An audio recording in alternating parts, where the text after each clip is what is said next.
For years, the Germans believed the Panther was untouchable.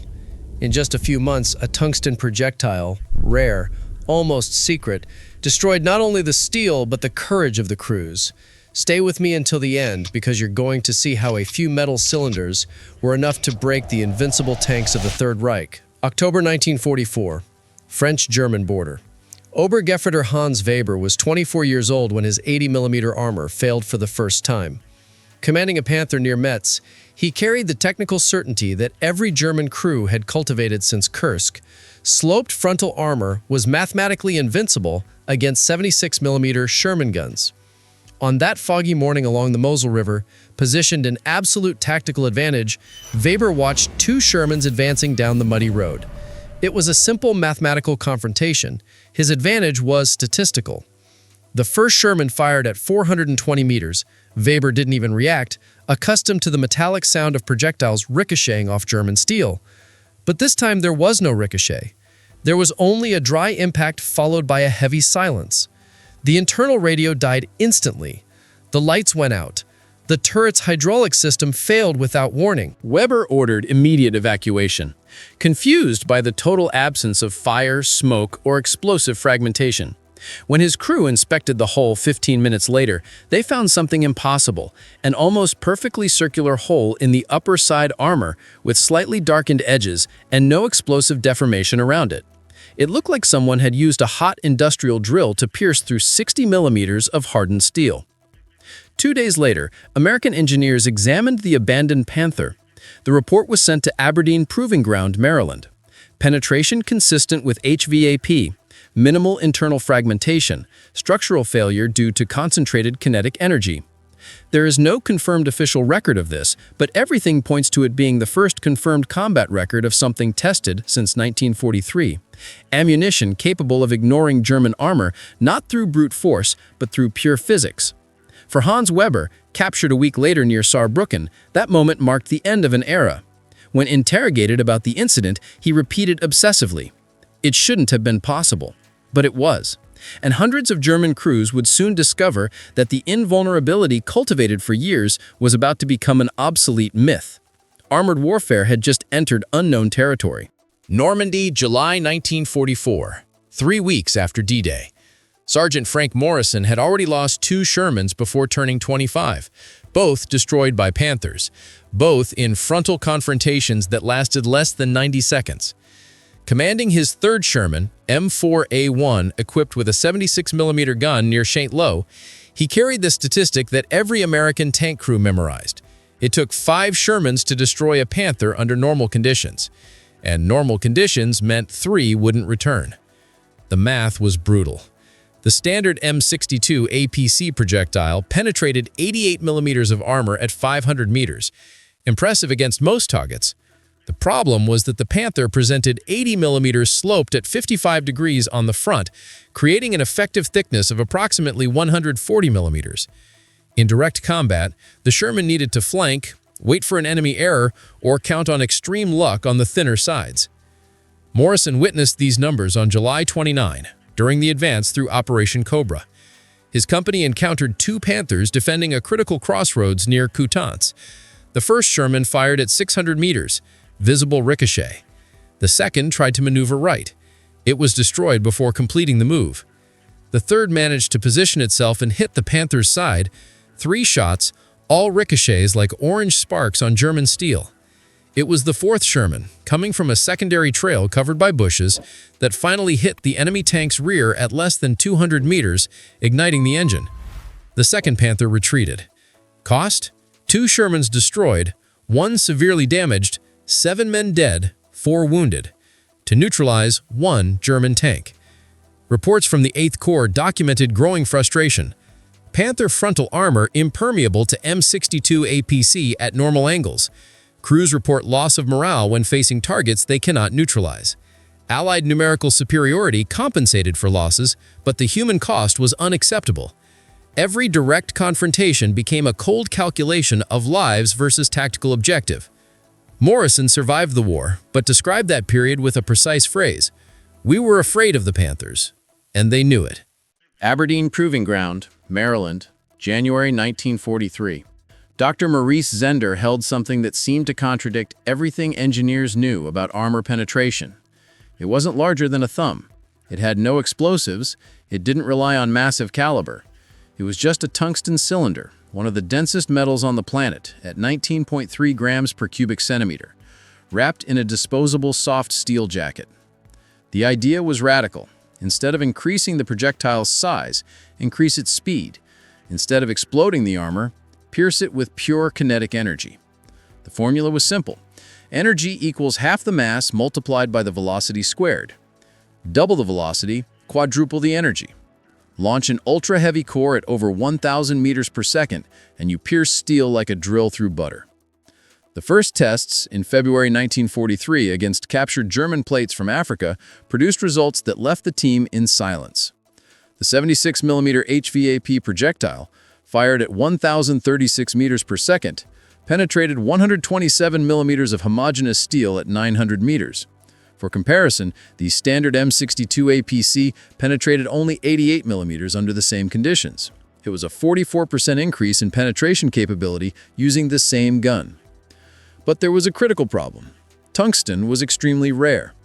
The United States depended on imports from China, and every kilogram diverted to ammunition meant less tungsten available for essential industrial tools in the war production.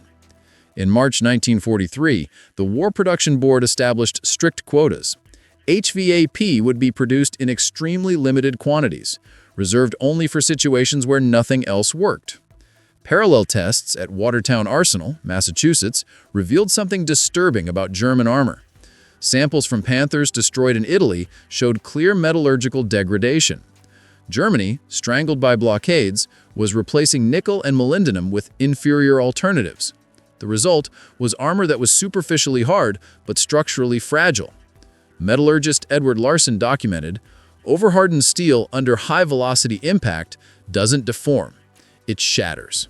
Combined with the HVAP's extreme speed, it created perfect conditions for catastrophic failure. It was the most powerful weapon no one had enough of. October 29, 1944, vicinity of Metz, France. Corporal James Bates had never seen an HVAP before that morning. When Sergeant Morrison handed him the projectile with almost religious solemnity, Bates noticed immediately. It was visibly lighter than standard ammunition, with distinct markings on the base and a perfect conical tip. "You have one of these," Morrison said. "Don't miss." The order was part of a directive from the 3rd Armored Division distributed days earlier. Each 76mm Sherman would receive between 2 and 4 HVAPs, depending on availability.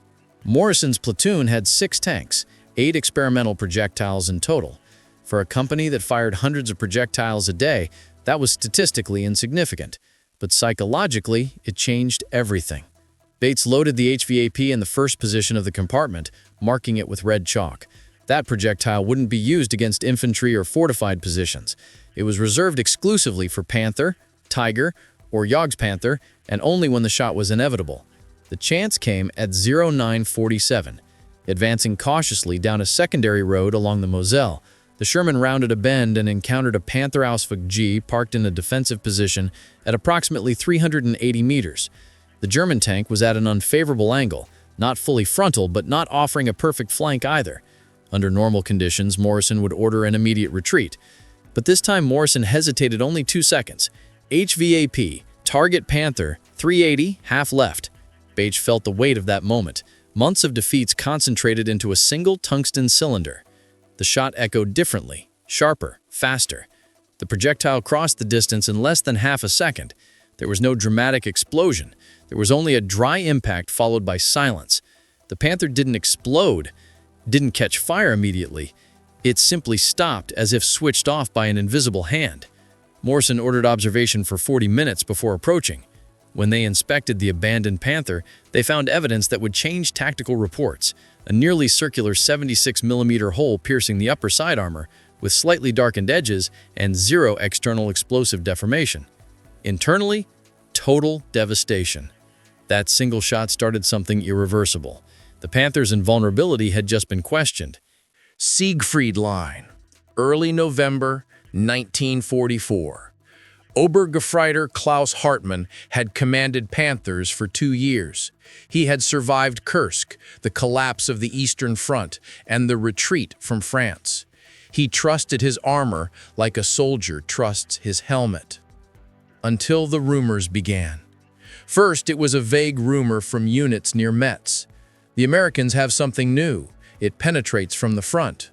Hartmann ignored it. There were always exaggerated stories after confusing battles. But then came the second report, from a crew he knew personally, evacuated after a clash near Thionville. There was no explosion, no ricochet, just a clean hole, and everything stopped. The third report came with physical evidence. On November 7, Hartmann was summoned to inspect a destroyed Panther recovered from the front lines. What he saw disturbed him, an almost circular penetration through 60 millimeters of side armor with thermal marks, not the heat of fire, but something different, as if the metal had been momentarily melted. The German intelligence officer present speculated that the Americans were using high-velocity projectiles with dense cores, possibly tungsten. The technical conclusion was accurate, but what reached the crews was distorted by fear. They have a weapon that ignores our armor. The behavioral change was immediate. In defensive positions around Aachen, Panthers that once advanced aggressively began operating with excessive caution. Commanders avoided prolonged frontal exposure, even in tactically favorable situations. Maneuvers that were once standard became too risky. The reasoning was simple. If there's any chance of encountering that ammunition, why risk it? Ironically, statistically, this caution was irrational. Of the thousands of projectiles fired by Shermans between October and November 1944, only dozens were HVAP. The real probability of facing tungsten in any specific confrontation was less than 1%. But war isn't governed solely by statistics, it's governed by perception. Interrogations of prisoners captured near Stolberg reveal a pattern. We didn't know which Shermans had the new ammunition, so we treated them all as if they did. This defensive logic created a cascade effect. Hesitations turned into premature retreats, retreats opened gaps, gaps turned into localized tactical collapses. The most powerful ammunition pierced certainties. December 16, 1944, Ardennes Forest, Belgium. Soldier Donald Harper was sleeping when the German offensive began. At 05:30, the roar of artillery tore him from his improvised tent near Clavaux. Half an hour later, confused reports arrived. Full-strength German armored columns advancing through the frozen fog. Panthers, Tigers, and even rare King Tigers were breaking lines considered secure. Harper's platoon had 4 operational Shermans, among them 3 HVAP projectiles. 3 chances against an offensive moving hundreds of tanks. When Morrison gathered the crews at 07:15, the instruction was direct. Save the tungsten for guaranteed shots. If you miss, we're back to the old math. The first opportunity arose at 09:40, on a narrow road that served as the only retreat route for isolated units. A Panther emerged from the mist at approximately 300 meters, advancing alone at the head of the column. Bates took the sight. The projectile pierced the front side at nearly a perfect angle. The German tank stopped instantly, blocking the road. The advance in that sector was delayed by 2 critical hours, enough time for 3 American companies to retreat to defensive positions. But the euphoria didn't last. At 14:20, a second wave of Panthers, 5 simultaneously, attacked along the same route, bypassing the previous wreckage. Harper fired the second HVAP against the lead Panther at 480 meters. It hit, but the angle was too unfavorable. The projectile penetrated, but didn't neutralize critical systems. The German tank remained operational, returned fire, and destroyed the Sherman to Harper's right in a single shot. It was the failure no one had foreseen. HVAP wasn't an absolute guarantee. The platoon's third and final HVAP was used at 16:50, under desperate conditions. It worked. Another Panther neutralized, but it was like throwing a cup of water on a bonfire. When the experimental stock ran out, reality returned brutally. 4 Panthers still advancing. The platoon reduced to 3 Shermans with conventional ammunition. The retreat order came at 17:30. 2 of the 3 Shermans pulled back. Harper survived, but as he abandoned the position under heavy fire, he realized the cruel truth. HVAP could change individual battles, but it couldn't be everywhere at once. February 1945. Approach to the Siegfried Line. When Major George Patterson received notification that his unit would be re-equipped with 90mm guns, his first question was, "And the special ammunition?" The answer changed the front's dynamic. You'll receive T-30E16 HVAP, estimated penetration capability of 237mm at 1,000 meters. Patterson read the number 3 times. 237mm. That meant, for the first time, American tanks would have the theoretical capability to pierce the frontal armor of the Tiger II, the 70-ton armored monster that had terrorized Allied crews since Normandy. The King Tiger's glacis front measured 150mm, sloped at 50 degrees, creating an effective thickness of approximately 230mm. With the T-30E16, that ceased to be impossible. The first real combat test happened on February 26th during advances near Wesel on the Rhine River. A Tiger II defended a critical bridge, positioned to completely dominate the approach route. 3 Shermans tried to flank and were destroyed in less than 4 minutes. That's when the M36 Jackson, equipped with 90mm, took position. Sergeant Philip Ortiz, the M36's gunner, described the moment. "I knew if I missed, the Tiger would see us and it would be the end. I took a deep breath and fired. The projectile crossed 740 meters in less than a second. The impact occurred at the junction between the lower frontal glacis and the side plate. Technically not the most protected area, but still 160mm of hardened steel. The Tiger II stopped. Not immediately, but within 15 seconds, it began expelling thick smoke from the exhaust panels. The crew evacuated quickly. When American engineers inspected the wreckage 3 days later, they found physical evidence of the new era. The projectile had passed completely through, creating devastating internal fragmentation. The news spread through German units at alarming speed. Intercepted intelligence reports in March mentioned a new American threat capable of compromising even heavy Tiger II class armor. The psychological effect was immediate. King Tiger commanders began avoiding unnecessary exposure. But the material reality remained frustrating. Patterson received 12 projectiles for the entire company. Statistically irrelevant, but strategically, it changed everything. There was no longer any German tank absolutely safe. March 1945. Defensive perimeter near Bastogne. Klaus Hartmann didn't celebrate Christmas. His Panther was parked in a defensive position, with the engine idling slowly to avoid total freezing. The temperature was 15 degrees below zero. But it wasn't the cold keeping Hartmann awake.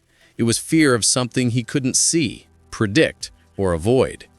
In the last 2 weeks, his unit had lost 7 Panthers, 3 to artillery, 2 abandoned due to mechanical failure in the cold, and 2, these were the ones that stole Hartmann's sleep, neutralized by that mysterious American ammunition. Clean penetrations, collapsed systems, crews evacuating in panic without understanding what had happened. The company commander, Hauptmann Weber, gathered platoon leaders on December 26th. The instruction was clear and disturbing. Avoid prolonged frontal exposure against American positions. Prioritize cover. Do not advance without infantry reconnaissance. For crews who had spent years trusting in technical superiority, that sounded like an admission of defeat before the battle even began. Weber had concrete reasons. In the last 5 days, 3 Panthers from adjacent units had been destroyed in conditions that would previously have been considered favorable. One of them, positioned in a numerical advantage of 3 against 2 Shermans, retreated prematurely after the first American shot. Not because it was hit, but because the commander assumed any shot could be tungsten. The Panther was destroyed during the retreat by a flanking that never should have happened. Hartmann recorded in his personal diary, recovered decades later, "We're no longer fighting American tanks. We're fighting the possibility of a weapon we can't predict." On the American side, the situation was paradoxical. Captain Richard Winters, operating near Foy, described in a report, We observed unusual hesitation in enemy armored units, Panthers retreating from dominant positions without significant pressure. On January 2, 1945, during a German attempt to break the American encirclement at Mannheim, a Panther abandoned a strategic position after spotting two Shermans at 800 meters. No shots were exchanged. The German commander, interrogated after capture, explained, "We didn't know if they had special ammunition. We couldn't risk the tank." Brutal irony. Neither of the two Shermans had HVAP at that moment. Armored warfare had entered psychological territory. March 1945. Crossing the Rhine and advanced through the Ruhr. The Remagen Bridge fell intact into American hands on March 7, 1945, opening a direct path to the German industrial heartland. In the following 2 weeks, as Allied forces crossed the Rhine at multiple points, recovery teams cataloged abandoned German armored wreckage along the routes. What they found confirmed what crews felt. Tank warfare had changed irreversibly. Between Remagen and Cologne, analysts inspected 47 destroyed or abandoned Panthers. 18 showed characteristic HVAP penetrations, nearly circular holes, concentrated thermal marks, absence of external explosive deformation. But the most revealing were the 14 Panthers found intact, abandoned with functional engines, full ammunition, and operational systems. The crews had simply deserted.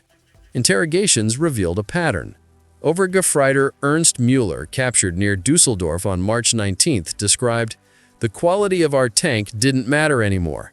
Every bend could hide a Sherman with that ammunition. Every confrontation was Russian roulette. After seeing 3 Panthers from my battalion pierced without warning, I decided it wasn't worth dying inside a steel trap." The psychological collapse had become operational collapse. German armored units that once fought to the last drop of fuel now retreated prematurely. Commanders avoided direct confrontations, even in numerical superiority. German doctrine, built on confidence in armor, crumbled not because the tanks were technically inferior, but because the certainty of protection had evaporated. On the American side, the perception was opposite.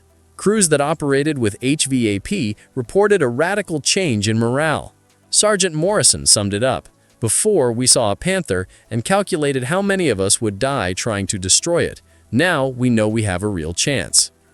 On March 23rd, during Operation Plunder, the massive Rhine crossing north of the Ruhr, an episode occurred that symbolized the end of the Panther era.